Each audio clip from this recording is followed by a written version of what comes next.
All right. Hey, everyone. It is March 11th. We are here for our team time. Monday nights are our coach night, and my name is Dee Corchin. I am glad to be with you tonight. If you don't know much about me, we've had so many new coaches join our team. It dawned on me one day that I never really introduced myself, but have been coaching for maybe 8 years in April, which is super exciting. And my husband Larry is on the phone. He's been an active part, or on the call. He's been an active part of our business. So it's our real honor to be able to help you guys, just to be able to support our team, help you guys learn and grow, just like was poured into us. So we've changed the format of these calls several months ago. And really, if you've noticed, if you've been following, what we've been doing is having everybody do pre-training, go ahead and watch a training webinar in advance on the basic fundamentals of what does a coach do. Because everything that we do is duplicatable, so that it is something that we can easily learn, put into action, and then be able to duplicate for others. So we started out the series with learning how to be the best coach. How do we share? How do we acquire clients, support our clients? And then the past few weeks, we've been transitioning into how do we introduce our clients and others into coaching? How do we explore that idea? And that was over the past few weeks. We've been talking about developing that, we call it a sponsoring mindset of not only supporting just clients, but also supporting coaches. So I think what we're heading into over, this week and the next few weeks is really pivotal, because I'd be curious to know from you if you've ever had any hesitations around bringing on a new coach, and maybe your ability to be able to support them or know how to guide them next. Just kind of speak up or unmute yourself if that's been on your mind.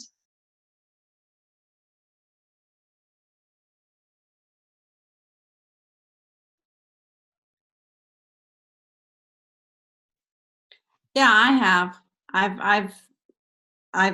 kind of offered it to people, and just nobody wants it. And then the people that want it, just they just never.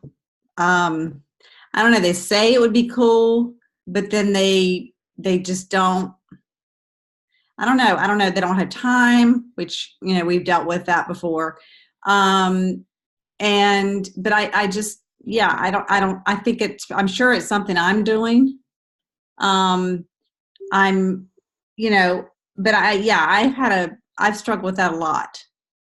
I know that if I could get a coach, then it would, like they were saying in the training, you would have to do some of these steps. Mm-hmm. So just like with the training, just with clients, when you go a while and you don't have an order, you kind of get rusty. And then once you have an order and you have 2 or 3, you're going, okay, I got this again. So it's the same thing with coaching, I'm sure. I don't know yet, but I would think that, the more you coach people, the better you get.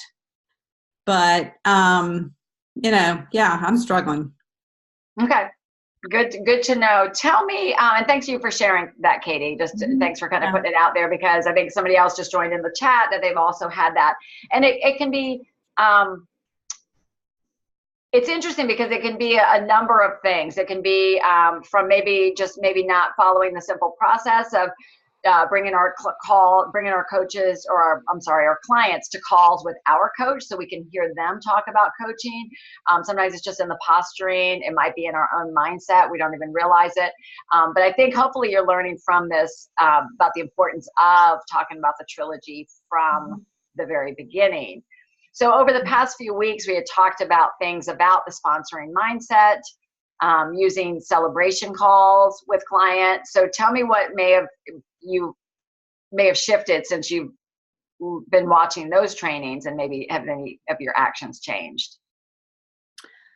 Well, I've had a lot of stuff personally that's distracted me that I've had to take care of. So it's taken me away from the normal business of the day. January, I was much more intentional, and I was in office a lot more hours, I've noticed. February, I was gone a lot. March so far, I've been gone a lot. So I know, I am aware that I'm not as intentional with my day as I was in January. I'm struggling with the 3, 3, and 3. I have been struggling with that from the get-go. Have no problem with posting, but like today's call said, if you're just posting, then you're not doing the other things, and then your coach that you're sponsoring is going to look at your page and see kind of what you're doing. And so I've always struggled with the reaching out, that type of thing. So what's hardest for you with that? Because that's kind of the behind the scenes things where the real connection with others is happening. So tell me more about what's hard about that. Well, everybody that a lot of people are already Optavia coaches that are like showing up on my feed. And so I'm like, okay, they already know what's going on. So I need to get outside that bubble. So a lot of it is I'm struggling with, and I've shared this with Julie and I've shared this with some other people, is that I'm struggling with, like, I'm doing some personal trainings at night. And so then we're doing this at night. And so I really don't want to give up any more of my nights to go, like, the networking groups. Mm-hmm. Somehow I got locked into the under 30 group and stuff like that I'm obviously not under 30 anymore, gladly. So I don't want to go hang out, with singles, and I don't want to go do that. So I just haven't found, the right outside group, I guess. Okay. So I'm working on it. Okay. Well, that's good. I mean, it sounds like you're open to it, and there's definitely probably things that you could maybe find during the day that fit some of those hours during the day if you don't want to give up evenings with your family and whatnot. And that happened to me. It happened to several other coaches, on our team, is that I think it was kind of like Dan said on the video, like your warm market will, your warm market will soon know what you do. So that's part of what we want to do, is be continually adding new connections so that we start to spread the word further out. And it can come through, there's definitely networking groups. There's early morning networking groups. There's lunchtime groups. There's, you can look on Meetup. You can look for the Chamber of Commerce and things like that. But think about other things that you like and enjoy. As just think about, like, there might be opportunities to meet people and connect with people, because really what you're trying to do is just build relationships. So for me, like, one thing I did is I just joined a new women's Bible study in my community, because at one point I was looking to deepen my faith. I just wanted to meet new friends, because it's not like they're necessarily going to become your clients, but then that's going to open up you to a world of people that they know. I joined a book club, because I wanted, there's women's clubs and things like that. So there might be a women's group at church. So you can also think about organizations that you may want to be a part of as well, or volunteer work. You're working side by side with somebody, you're going to get to know them, and it might be doing something for a cause that you're also passionate about. So hopefully that helps to open up maybe some ideas about things you could start exploring during timeframes that might work for you. Mm-hmm. Yeah, hopefully. That didn't sound very confident. Well, I've tried every one of those except for volunteering. So I'm trying. I'll keep trying. Yeah. Cool. But great ideas. Excellent. And it just comes from, I think, really connect with your business coach. And I think when we have real clarity on what we want to accomplish and what we want to, what our mission is and what we personally want to do in terms of how is Optavia going to help you, we start to get that clarity and maybe doing that stuff that maybe makes us a little uncomfortable or that we don't necessarily want to do, but we will do in order to move ourselves and our mission forward. And you're great at all the personal growth. So continue to work with Julie on that. Thank you. Thanks for being honest about it. Yeah. Oh, yeah. Yeah. So I see Wendy here. She's talking about being a little overwhelmed with posting. I do want to share that they did share some on social media about how do you help a new coach with social media, but we have a couple of weeks from now, it'll probably be in about 3 weeks, we're going to do an entire session on social media. So we'll dive deeper into that at that point. And then we'll use this opportunity to how do we help a new coach when they do come on board? How do we help them become senior coaches, gaining senior coaches with momentum? Hey, Lauren. Lauren Humans is taking care of a sick baby, so she's on the call. So what else tell me more about what you learned from watching the pre-training that maybe was news to you or that helped alleviate maybe any fears you have about bringing on a coach or helping a coach get started. I think for me, one of the things I really liked was they made an analogy like JIT or something, just in time training instead of just in case. And I do that with my clients too, I think. Like, you might need this, so let me make sure I tell you everything. No, that's why we do a journey kickoff. Let's walk through the basics of what you need to have a successful first week. Well, why wouldn't we do that with a coach, you know? So I love that. And I actually used it with a new client today and I told him, I said, hey, I learned a new acronym. So I'm just going to give you what you need to be successful for the next couple of days. And then as you come up with questions, text them to me, call me, like we'll take care of it as it comes up. But right now you need to know these basics. That's actually happening right now. Yes, I can hear it. Mm-hmm. And that was really like hey, okay. Cause I think it can be so overwhelming. So whoops, you got muted, Aaron. Sorry. Yeah. Just to have that guidance and not overwhelm people can be super helpful in both coaching coaches and client realm. Yeah, absolutely. I love that. So that was JIT. It was JIT, just in time training. And that is so important. When I first brought on coaches and when early on in my journey, we used to fire hose new coaches, fire hose them with information. Here's a webinar and watch this and another webinar and watch this training and whatever. And you can get caught up for days watching webinars and nothing's happening. And we can actually go into, a new coach can go into paralysis.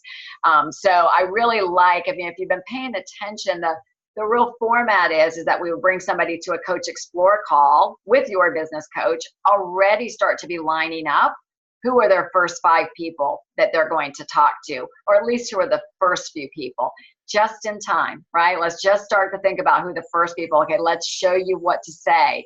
Do that 3-way call. Okay, if they say yes, here's how we sign them up. Or if they don't say yes, here's what follow-up looks like. But definitely that is an integral part of it. So I'm glad that you're using it for both your clients and coaches.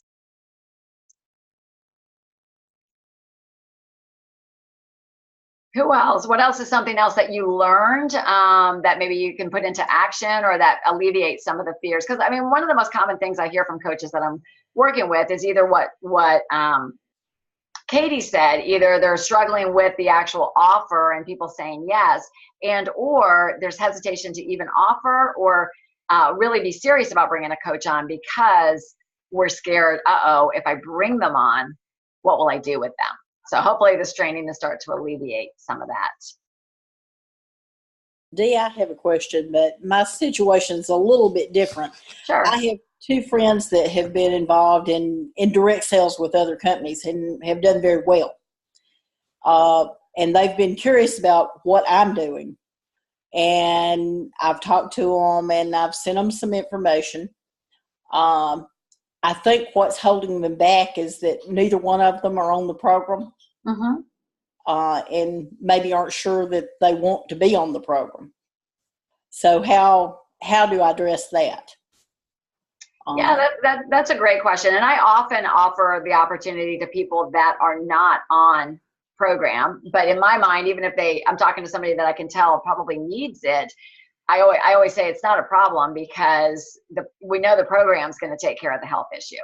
Right. But I will say, at the end of the day, I have every coach, whether they need to lose weight or not, experience the program, experience fat burn, because at the end of the day, a person, if they're going to offer this and coach others, they have to believe in it, right? And they need to be living the habits of health.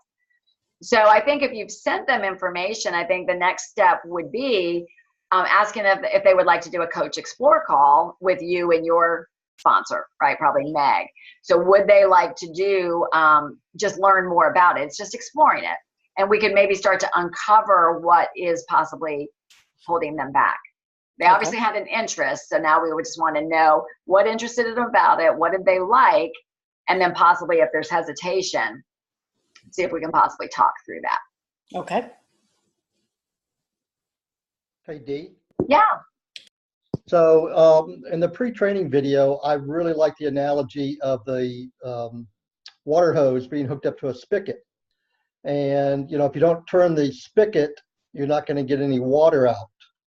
And I view this coaching business from a purely, if I'm viewing it from a purely business perspective, success is not going to just walk in the door to anybody. You have to do the work.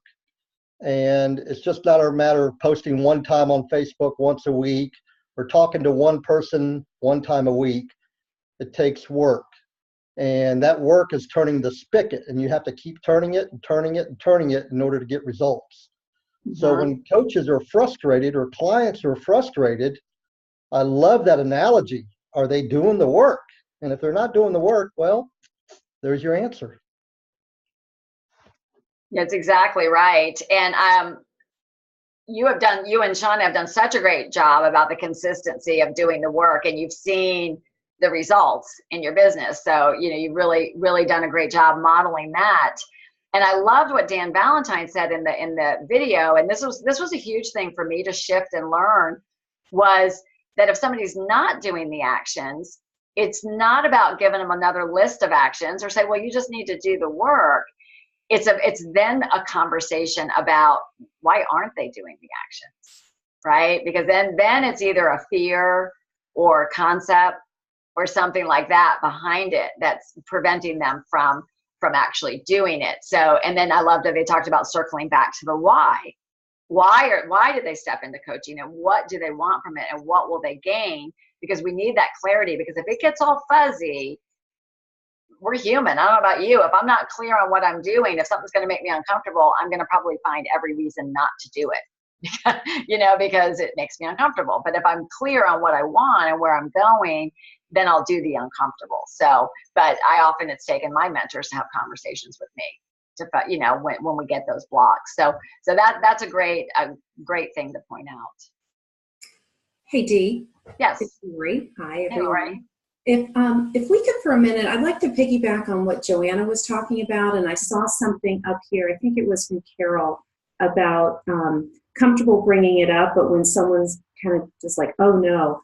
And Joanna mentioned direct marketing, and where she has some colleagues or friends that are successful in other direct marketing programs, what I have found is people that I know who have just this aversion to direct marketing, the multi-level, the Amway, the, you know, fill in the blank.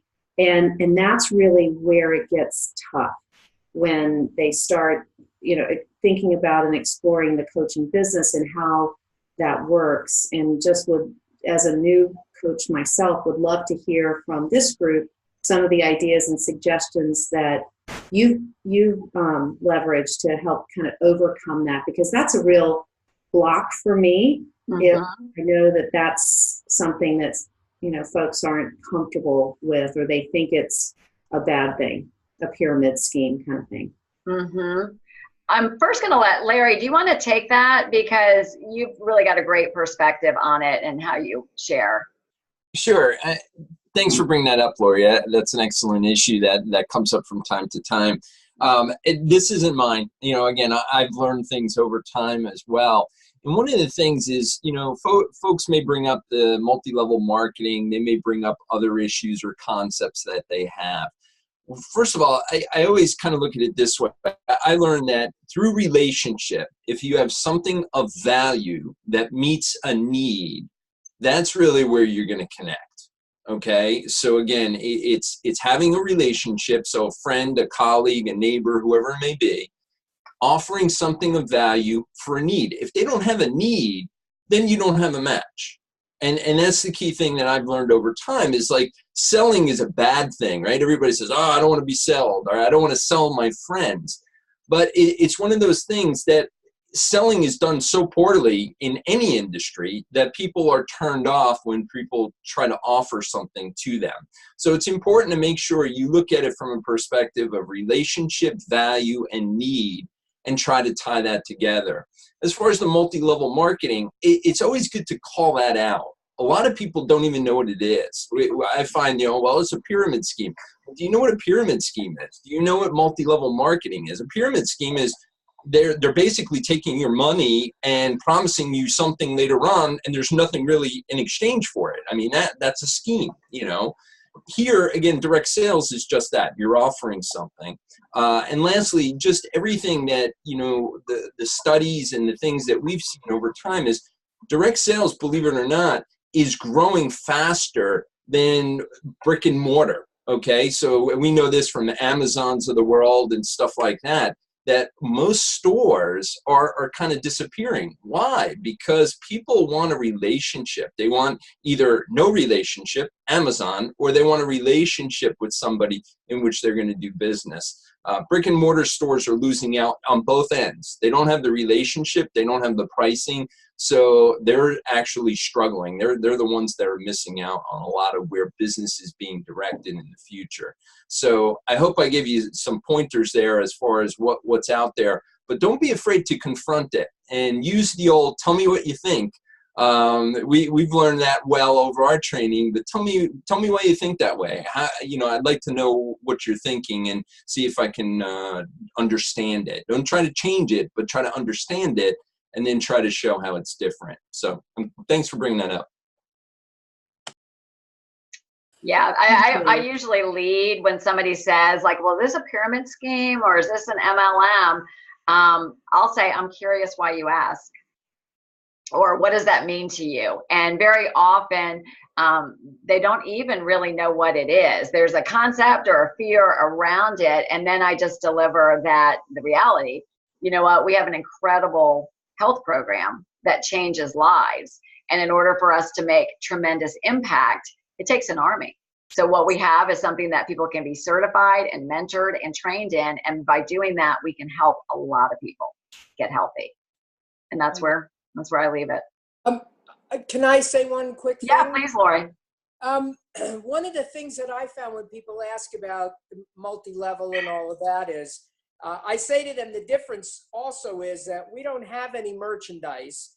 We're not shipping this stuff. We're really we kind of work for the company, and the company sends you what you need, and so that usually kind of dissolves it. There's no investment on your part. There's not, it's nothing like the multi-level marketing that you may have heard about in the old Amway and that thing. I mean, this is just nothing like it. Most people are, okay.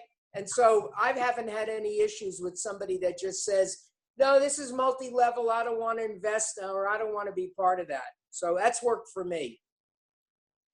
Yeah, perfect. And what's great, Lori, is that you say that with such confidence and conviction because you know it for a fact, right? What are we offering? We're offering health. Many of these other organizations, like Larry said, a pyramid scheme is just basically you invest in something and there's no goods or services transferred. Some MLMs or distributorships are really just selling products. And what my opinion is and what I share is that, we are offering health. Yes, we use a product in that transformation, but my job and your job begins. It's not when they purchase the program, that's a transaction business. If we just sold programs, we just be churning programs, but our job begins when somebody purchases, because now we're into the transformation and the coaching. And then that's what we're compensated for, is because of the way that we are coaching them. But I love the way that you said that.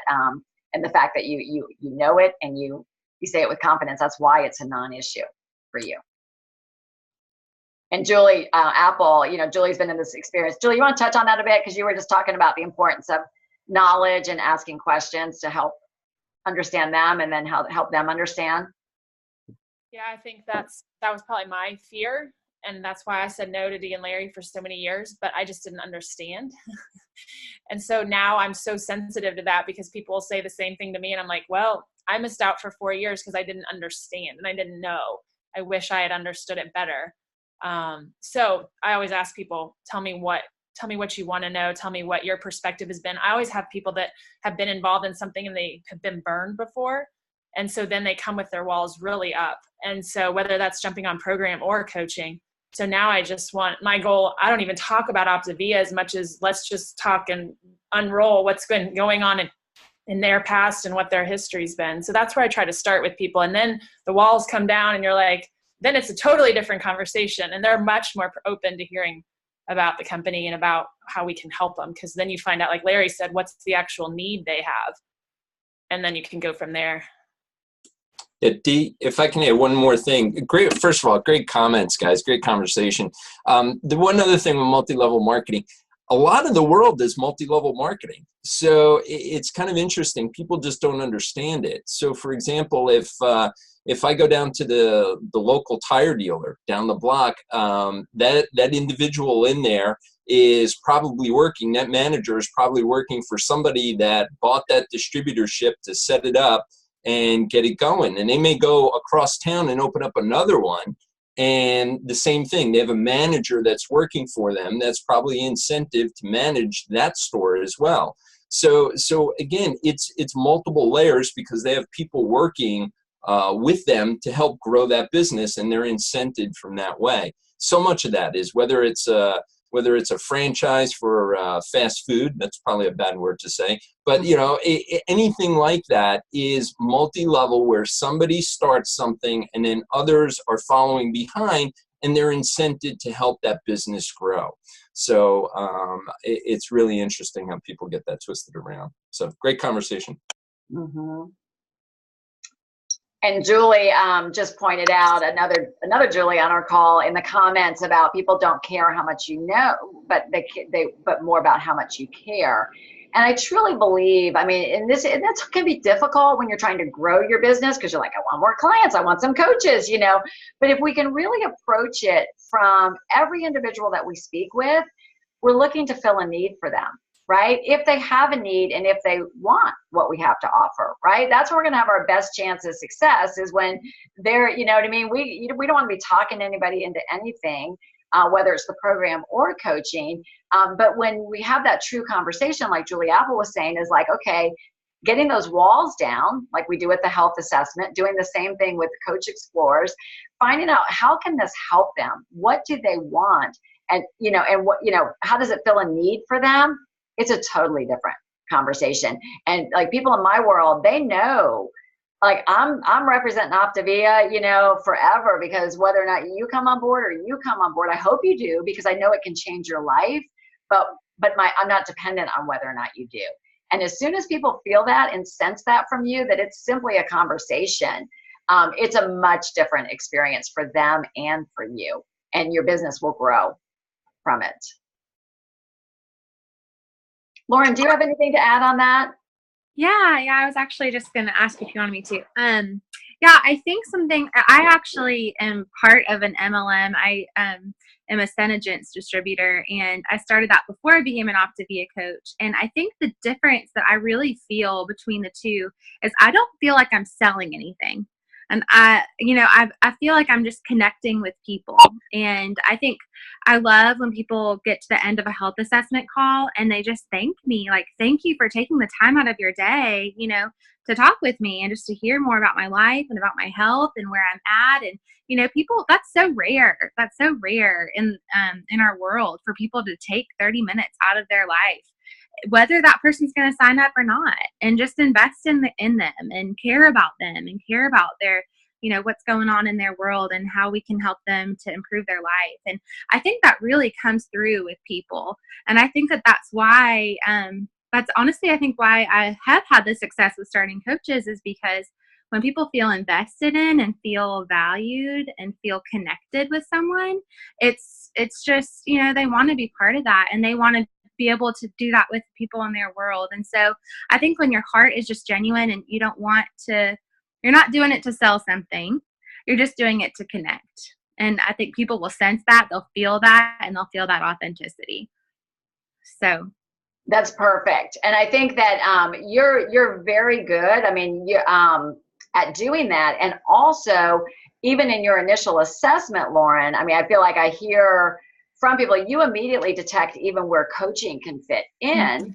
And you present it like, well, you know, maybe give us an example of what it sounds like when you present it even from the beginning, but it sounds like what you do, it's very conversational so that people are open to it, to even talking about it. Yeah. I think I just say, you know, I know that people in your world are going to see the changes that you're going to experience. And I know that people are going to be asking you about what you're doing.